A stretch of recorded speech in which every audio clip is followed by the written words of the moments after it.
నమస్కారం ఘంటారావానికి స్వాగతం. ముందుగా ప్రధాన అంశాలు. మొంతా తుఫానుకి వరి పత్తి పంటలకి అపార నష్టం, ప్రభుత్వమే ఆదుకోవాలంటూ అన్నదాతల వేడుకోలు.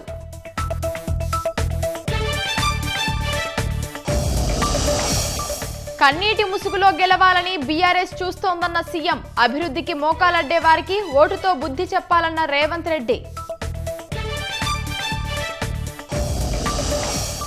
హస్తం పార్టీ డిపాజిట్ కోల్పోతేనే 6 గ్యారంటీల అమలు, ఓటమి భయంతోనే అజారుద్దీన్ కి మంత్రి పదవిచ్చారన్న కేటీఆర్.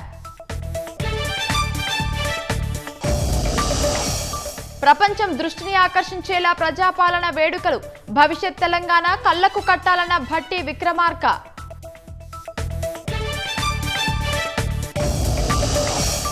టాంజానియాలో ఎన్నికల ఫలితాలు ప్రకటించొద్దంటూ రోడ్డెక్కిన ప్రజలు, దేశవ్యాప్త ఘర్షణల్లో 700 మంది మృతి.